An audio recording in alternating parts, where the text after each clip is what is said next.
Chapter 8 जो कि loop के बारे में है। इसमें हमने लूप का इंट्रोडक्शन और लूप का पहला टाइप यानी कि फॉर लूप के बारे में ऑलरेडी पिछले वीडियोस में देख लिए हैं। अगर तुमने वो वीडियोस अभी तक नहीं देखा है तो मैं तुम्हें रेकमेंड करूंगा पहले उन वीडियोस को देखो, ताकि जो आज हम सैंपल क्वेश्चंस लेकर के आए हैं तुम्हारे लिए वो तुम्हें समझ में आए। उन दोनों वीडियोस के जो लिंक है वो डिस्क्रिप्शन में डाला हुआ है, तो पहले उन वीडियोस को देखो और उनको समझो, उसके बाद यहाँ पर इस सैंपल क्वेश्चंस को देखो। तो आज के सैंपल क्वेश्चन के सेट में सबसे पहला एक बेसिक क्वेश्चन है जो कि आपको फॉर लूप का एक बेसिक इंट्रोडक्शन देगा और उसका जो प्रैक्टिकल एप्लीकेशन है उसे समझने में मदद करेगा। तो क्वेश्चन हमारा है, write a program in Java to display the message happy new year 10 times on the screen. तो बस तुम्हें छोटा सा काम करना है, एक प्रोग्राम लिखना है जिसमें तुमको एक मैसेज है और उस मैसेज को 10 टाइम डिस्प्ले करना है। तो इसके लिए ऑब्वियस सी बात है, हमें लूप का यूज़ करना होगा। हालांकि बिना लूप के भी तुम बना सकते हो। उसके लिए तुम्हें ये मैसेज को 10 टाइम system.out.println के साथ लिखना होगा, लेकिन अक्लमंदी उसमें नहीं है, हम सीधा यूज़ करेंगे फॉर लूप का। तो मैं इससे पहले तुम्हें थियोरेटिकली बता कर समझाता हूँ, उसके बाद इसे हम ब्लूजे में सॉल्व करेंगे। तो देखो, उसके लिए तुम्हें सबसे पहले फॉर लूप चलाना होगा। तो for i is equal to obviously 1 and i is less than equal to, ये 10 टाइम्स डिस्प्ले करने बोला है इसलिए i is less than equal to 10 and i plus plus. और इसके अंदर में तुम्हें डिस्प्ले कर देना है system dot out dot print Elon happy new year, या जो भी मैसेज होगा हम यहाँ डिस्प्ले कर सकते हैं। ओके, तो इससे क्या होगा कि ये जो मैसेज है, ये मैसेज जो हमारे पास, ये 10 टाइम्स स्क्रीन पे डिस्प्ले हो जाएगा। कैसे होगा देखो, सबसे पहले इनिशियली i का वैल्यू होगा, ऑब्वियसली बात i का वैल्यू 1 होगा इनिशियली, और उसके बाद कंट्रोल हमारा जाएगा इसके पास चेक करने के लिए कि i का value less than equal to 10 है या नहीं। तो इनिशियली i का वैल्यू तो 1 है, तो क्या 1 छोटा है या बराबर है 10 का? तो ऑब्वियस सी बात है i इज लेस देन 10, तो ये कंडीशन ट्रू हुआ तो ये कंट्रोल जो है जावा का वो इसके अंदर आएगा और इसके अंदर में एक मैसेज प्रिंट करने के लिए मिल रहा है जो कि हैप्पी न्यू ईयर है। ये फर्स्ट टाइम हमारे स्क्रीन पे डिस्प्ले होगा, ये इस तरह से डिस्प्ले हो जाएगा। और इसके बाद कंट्रोल आएगा इस ब्रैकेट के पास, ये ब्रैकेट उसको भेज देगा i प्लस प्लस यानी कि अपडेट स्टेटमेंट के पास। तो i का वैल्यू इंक्रीज होके हो जाएगा 2, और जैसे ही i का वैल्यू 2 होगा फिर से ये कंडीशन चेक होगा कि क्या 2 छोटा है या बराबर है 10 का। तो ऑब्वियस सी बात है 2 is less than 10 and it is correct. So this control will enter into the loop and print this statement happy new year once more time, happy new year। And इसके बाद कंट्रोल अगेन इसके पास, इस bracket के पास, फिर ये bracket क्या करेगा, control को भेज देगा इसके पास, अगेन वही काम, i इक्वल टू 3 हो जाएगा। इसके बाद i का वैल्यू 2 से बढ़ करके 3 हो जाएगा। इसके बाद फिर से वही चेक करेगा कंडीशन कि 3 क्या छोटा है या बराबर है 10 का, फिर से वही काम, सेम ये काम 10 टाइम्स तक चलते रहेगा। लेकिन जैसे ही i का वैल्यू हो जाएगा 11, तो यह चेक होगा कि क्या 11 छोटा है या बराबर है 10 का। तो ऑब्वियस सी बात है 11 ना छोटा है और ना बराबर है 10 का, तो इसका मतलब कंडीशन हो गया हमारा फॉल्स, और ये लूप टर्मिनेट हो जाएगा और हमारा ये जो हैप्पी न्यू ईयर वाला स्टेटमेंट है ये 10 टाइम्स तक डिस्प्ले स्क्रीन पे हो जाएगा। और ये जो जितना भी मैंने अभी प्रोसेस तुम्हें बताया, ये सारा प्रोसेस बैकग्राउंड में चलेगा, ये तुम्हें सामने में नहीं दिखेगा, तुम्हें सिर्फ स्क्रीन पे 10 times happy new year print हुआ मिलेगा। तो चलो इसे अब हम ब्लूजे के मदद से प्रैक्टिकली समझते हैं कि ये एक्चुअल में कैसे करके स्टेटमेंट दिखेगा स्क्रीन पे। ब्लूजे का स्क्रीन हो चुका है ओपन। अब सबसे पहला काम जो हमारा होगा वो है एक न्यू क्लास क्रिएट करना, क्योंकि जावा में कोई भी काम बिना क्लासेस के तो होता नहीं है। इसलिए सबसे पहला काम हमारा होगा एक न्यू क्लास क्रिएट करना। तो happy new year statement print करना है, इसलिए HNY ये मेरा क्लास का नाम दे देते हैं, हैप्पी न्यू ईयर HNY। तो इसमें सबसे पहले डबल क्लिक करो और ओपन कर लो इसे, एंड कीबोर्ड में कंट्रोल और A प्रेस करके जितने भी मटेरियल्स लिखी हुई है अननेसेसरी हो हमारे लिए, तो उसको सिलेक्ट करके बैक स्पेस प्रेस कर दो। इससे क्या होगा, सारे मटेरियल डिलीट हो जाएंगे। एंड इसके बाद एज यूजुअल सबसे पहले तुम्हें क्लास क्रिएट करना होगा, तो HNY मेरा क्लास है। एंड इसके बाद पब्लिक स्टैटिक वॉइड मेन, जो कि हमारा सबसे पहला और फंडामेंटल स्टेटमेंट होता है, जिसके बगैर सारा स्टेटमेंट अधूरा है, स्ट्रिंग ARGS। ऑल राइट, और इसके अंदर में हमें मैसेज डिस्प्ले करना है कि हैप्पी न्यू ईयर, वो भी 10 टाइम्स। तो अब ऐसी बात है, उसके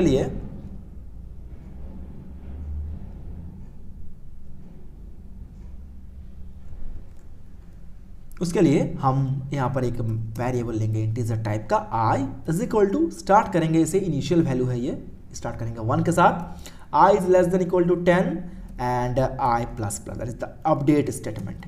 और इसके अंदर में हमें कर देना है एक message display, system dot out dot print Elon. कोई भी मैसेज डिस्प्ले या कोई वेरिएबल या कोई वैल्यू को डिस्प्ले करने के लिए हम लोग हमेशा system dot out dot print L N ही लिखते हैं, इसके बारे में तुम्हें पता होगा। Happy new year. All right, तो ये तो हमारा है काम खत्म। इसके बाद जो दूसरा सबसे इंपॉर्टेंट काम हमारा बचता है, दैट इज कंपाइल करना। तो इसे कंपाइल करने पे देखो यहां कंपाइल हो गया, तो नो सिंटैक्स एरर,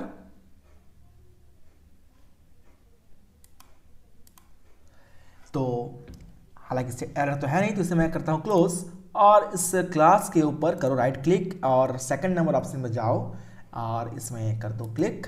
तो इस तरह का एक छोटा सा डायलॉग बॉक्स खुल जाएगा और इसमें सिंपली ओके में प्रेस कर दो। तो तुम्हें देखो यहाँ पर 10 टाइम्स जो है हैप्पी न्यू ईयर डिस्प्ले हो जाएगा। तो मैंने जो इसके पीछे का बैकग्राउंड प्रोसेस में बताया थियोरेटिकली, वो दिखता नहीं है लेकिन वो बैकग्राउंड में होता है, इसलिए वो समझना बहुत ज़रूरी है। अदरवाइज तुम्हें जो ये मैसेज डिस्प्ले हुआ है, ये तुम्हें किस तरह से हुआ, इसके पीछे का जो मैकेनिज्म है वो तुम्हें नहीं समझ में आएगा, इसीलिए मैंने तुम्हें उसका थियोरेटिकली पार्ट पहले बता दिया। तो चलो अब चलते हैं आज के इस सेशन का सेकंड नंबर के सैंपल क्वेश्चन की ओर। Programming number 2, write a program in Java to display all the natural numbers from 1 to 10। थोड़ा सा ट्रिकी है पिछला वाला क्वेश्चन से, पिछला वाला क्वेश्चन ज़्यादा ही ईजी था। देखो तुम्हारे पास 1 से लेकर 10 तक का एक सीरीज, एक रेंज है, बेसिकली एक रेंज है जिसके अंदर तुम्हें सारे नेचुरल नंबर्स को प्रिंट करना है। वैसे तो ये क्वेश्चन काफ़ी इजी है, क्योंकि ये ज़्यादा मुश्किल है इसलिए नहीं है क्योंकि इसमें सारा काम तो लूप कर देगा, हमें सिर्फ प्रोग्रामिंग लिख देनी है लूप का। तो लूप का प्रोग्रामिंग हम कैसे लिखते हैं, देखो उसके लिए तुम्हें सबसे पहले लिखना होगा for, that is the keyword, i is equal to, obvious सी बात है 1 से स्टार्ट होगा, and i is less than equal to 10 and i plus plus. हमने i is less than equal to 10 क्यों लिया, क्योंकि इसमें 10 तक डिस्प्ले करने बोला गया है, इसलिए। ऑल राइट, और इसके अंदर में हमें डिस्प्ले कर देना है system dot out dot print Elon. क्या डिस्प्ले करेंगे, हमें डिस्प्ले करना है 1 से लेकर 10 तक के नंबर्स को। तो यहाँ तो नंबर हमारा है i के अंदर स्टोर, इसलिए हम कर देंगे i को प्रिंट। ऑलराइट, इनिशियली जब i का वैल्यू होगा 1, फिर कंडीशन चेक होगा क्या 1 छोटा है या बराबर है 10 का, तो ऑब्वियस सी बात है i इज लेस देन 10, तो ये कंडीशन ट्रू होगा और कंट्रोल हमारा इस लूप के अंदर आ जाएगा।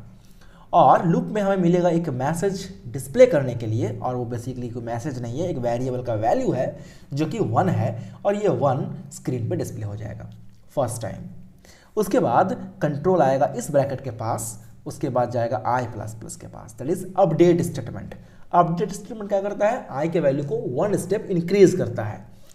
तो i का वैल्यू हो जाएगा 1 से बढ़ करके 2, और अगेन हम यहाँ पर कंडीशन को फिर से चेक करेंगे कि क्या 2 छोटा है या बराबर है 10 का। तो 2 ऑब्वियस ही बात है कि 10 से छोटा है, बराबर तो नहीं है, लेकिन कंडीशन यहाँ ट्रू हुआ तो अगेन हमारा इस लूप के अंदर में आ गया कंट्रोल। फिर से हम प्रिंट करेंगे आई के वैल्यू को, तो आई का वैल्यू फिर से प्रिंट होगा, तो आई का वैल्यू हमारा इस बार 2 है और ये 2 यहाँ पर प्रिंट हो जाएगा। एंड इसके बाद फिर से हमारा कंट्रोल जाएगा आई प्लस प्लस के पास, आई प्लस प्लस यानी कि आई का वैल्यू को कर देगा 3, और जैसे इसका वैल्यू हो जाएगा 3 उसके बाद हम कंडीशन अगेन चेक करेंगे कि क्या 3 छोटा है या बराबर है 10 का, तो ऑब्वियस सी बात है 3 is less than 10, again condition is true, so फिर से ये आई का वैल्यू प्रिंट होगा एंड आई का वैल्यू हो जाएगा 3, और इस तरह से ये कंटिन्यूअसली चलते रहेगा 4, 5, 6, 7, 8, 9 एंड 10। लेकिन जैसे ही आई का वैल्यू हो जाएगा 11 और हमें चेक करेंगे क्या 11 is less than equal to 10, तो हम देखेंगे कि 11 जो है वो 10 से तो छोटा नहीं है और बराबर भी नहीं है, दैट मीन्स ये कंडीशन फॉल्स हो गया, और इस कंडीशन के फॉल्स होने पर ये पूरा लूप टर्मिनेट कर जाएगा और हमारे पास ये जो सीरीज है ये स्क्रीन पर डिस्प्ले हो जाएगा। तो ये जो हमारा प्रोग्रामिंग था उसके पीछे का थ्योरी ये है, लेकिन इसे प्रैक्टिकली देखना भी जरूरी है। तो चलो चलते हैं ब्लूजे के स्क्रीन पर और एक बनाते हैं। तो देखो जैसे कि तुम देख रहे हो ब्लूजे का स्क्रीन हमने कर लिया ओपन, और करेंगे एक नया क्लास को क्रिएट। क्लास का नाम दे देते हैं नेचुरल नंबर। हमेशा कोशिश करना कि जो तुम्हारा क्लास हो वो एक मीनिंगफुल नाम हो क्लास का, ताकि तुम जो क्लास बनाओगे या प्रोग्रामिंग लिखोगे उसको दूसरा कोई भी अगर देखता है तो समझ में आए, उसको ज़्यादा मुश्किल ना हो समझने में। तो इसकी डबल क्लिक करके ओपन कर लो और control plus A and back space दबा के जितने भी वेस्ट मटेरियल है उसे डिलीट कर दो, क्योंकि वो हमारे काम का नहीं होता। इसके बाद क्लास नेचुरल नंबर, कोशिश करना कि यहाँ पर वही नाम देने का जो तुम शुरू में क्लास का नाम दिए थे, नेचुरल नंबर।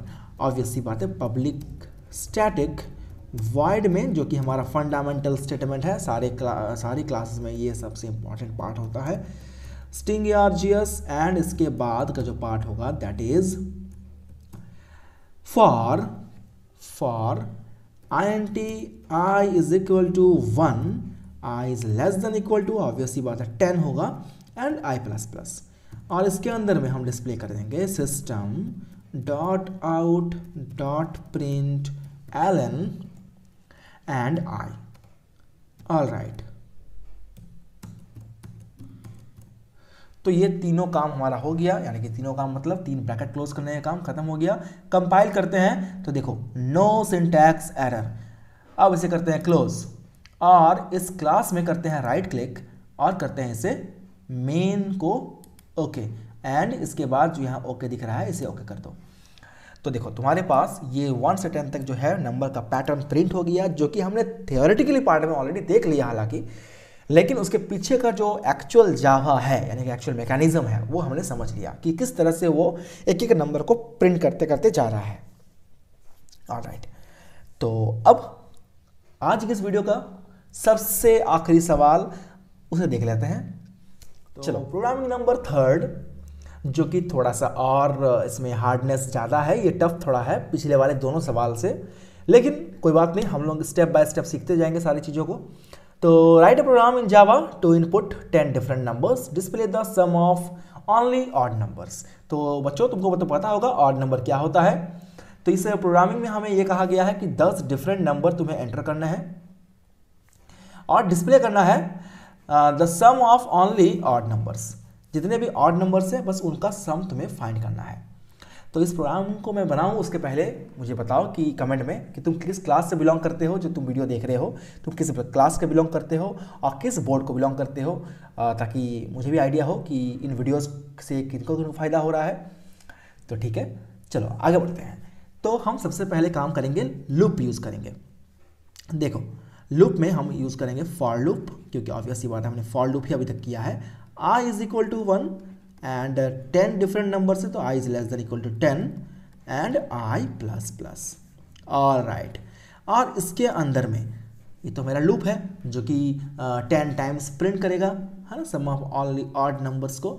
लेकिन मुझे तो ये पता करना होगा ना कि इन 10 नंबर में ऑड नंबर कौन कौन सा है। तो ऑड नंबर पता करने के लिए हमें एक इसके अंदर में इफ़ कंडीशन को अप्लाई करना होगा। क्या अप्लाई करेंगे कि if i mod 2 not equal to 0, अगर हमारा i का वैल्यूज़ को हम 2 से डिवाइड करते जाएंगे और वो जो नंबर 2 से डिवाइड होने के बाद रिमाइंडर 0 नहीं देगा, वो सारे नंबर को हम क्या कहेंगे, वो सारे नंबर हम कहेंगे ऑड नंबर। और उन ऑड नंबर्स को हमें जोड़ते जाना है। तो जोड़ते जाना है तो उसके लिए हमें एक वेरिएबल चाहिए होगा, तो एक इंटीजर टाइप का वेरिएबल ले लेते हैं s इक्वल टू 0, और इसके अंदर में हम लिखते हैं s equal to s plus i, और ये पूरे लूप के बाहर इसे कर देते हैं display. System dot out dot print Elon sum of only odd numbers equal to plus s। That's it guys, इतना ही है इस प्रोग्रामिंग में। अब कर क्या रहे हैं, चीज़ों को बारी बारी से समझते हैं। देखो, सबसे इनिशियल टाइम में क्या किया है, एक वेरिएबल लिया है s इक्वल टू 0, जिसमें हमने स्टोर करनी है सारे सम को, ठीक है। इसके बाद का काम क्या है, इसके बाद का काम है देखो i is equal to initially 1 है। कंडीशन तो यहाँ पर चेक होगा, क्या कंडीशन चेक होगा इसके बारे में तुम्हें पता है, क्योंकि इसके पहले 2 क्वेश्चन हमने ऑलरेडी सॉल्व किया है, उसमें सारा पैटर्न सेम है कि चेक कैसे करेगा। लेकिन हमें समझना यहाँ पर जरूरी है, ये पार्ट यहाँ पर इंपॉर्टेंट है। देखो, यहाँ पर चेक करेंगे जब i का वैल्यू 1 है तो यहाँ चेक करेंगे क्या 1 mod 2 नॉट इक्वल टू 0 है। कहने का मतलब क्या है कि क्या 1 को जब 2 से डिवाइड करेंगे तो क्या रिमाइंडर 0 नहीं आएगा। तुम ही बताओ, क्या 1 2 से डिवाइड होता है, तो तुम्हारा आंसर होगा सर 1 2 से डिवाइड नहीं होता है। दैट मीन्स कि रिमाइंडर 0 नहीं देगा, दैट मीन्स कि ये ट्रू है। और अगर ये ट्रू है तो अंदर वाला स्टेटमेंट एग्जीक्यूट करेगा, यानी कि हो जाएगा first time s equal to s, यानी कि 0 प्लस i यानी कि 1, तो s का वैल्यू आ गया 1। चलो, इसके बाद इफ कंडीशन यहाँ पर आएगा ख़त्म, फिर कंट्रोल यहाँ आएगा, ये भेज देगा इसको i प्लस प्लस के पास, तो अगेन हो जाएगा i का वैल्यू 2। और यहाँ चेक करेंगे कि क्या 2 mod 2 नॉट इक्वल टू 0 दे रहा है, तो ऑब्वियस सी बात है 2 तो 2 से डिवाइड हो ही जाता है, इसका मतलब ये तो वही फॉल्स है। रिमाइंडर 0 तो देता है लेकिन यहाँ पर नहीं देता है, ऐसा कहा गया है, इसका मतलब ये कंडीशन तो मेरा फॉल्स होगा। तो चलो, इसके अंदर में नहीं जाएगा कंट्रोल इसके अंदर में नहीं जाएगा, तो मेरा जो कंडीशन अभी तक है यहाँ पर ये ऐसे ही रहेगा। इसके बाद का काम क्या है, देखो, फिर हमारा कंट्रोल चला जाएगा i प्लस प्लस के पास, यानी कि i का वैल्यू अगेन मेरा हो जाएगा 3, और चेक करेंगे क्या 3 mod 2 नॉट इक्वल टू 0 होता है। क्या 3 को 2 से डिवाइड करने पे रिमाइंडर 0 नहीं आता है, बिल्कुल सही है, नहीं आता है। इसका मतलब ये तो ट्रू हो गया, और अगर ये ट्रू हुआ तो फिर से ये एग्जीक्यूट करेगा। ये एग्जीक्यूट करेगा मतलब क्या हो जाएगा, s इक्वल टू, पहले क्या है s का वैल्यू कितना है मेरे पास 1, तो 1 प्लस कितना है i का वैल्यू 3 है, तो हो जाएगा 1 प्लस 3 दैट इज 4। इतना होने के बाद अगेन मेरा कंट्रोल जाएगा i प्लस प्लस के पास, और i का वैल्यू कितना हो जाएगा, i का वैल्यू 3 से बढ़ के हो जाएगा 4, i का वैल्यू हो जाएगा 4।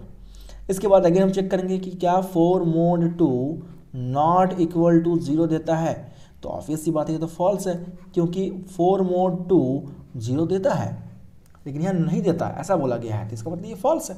तो फॉल्स है तो ये एग्जीक्यूट नहीं करेगा। इसका मतलब कि हमारा जो स्टेटमेंट है s इक्वल टू 4, अभी तक ये 4 ही रहेगा। इस तरह से ये बारी बारी से इस i के वैल्यू को इंक्रीज करेगा, और यहाँ पर जो इफ़ कंडीशन है उसको चेक करते जाएगा। इफ़ कंडीशन अगर ट्रू होगा तो ये एग्जीक्यूट करेगा, ये अगर फॉल्स होगा तो ये एग्जीक्यूट नहीं करेगा।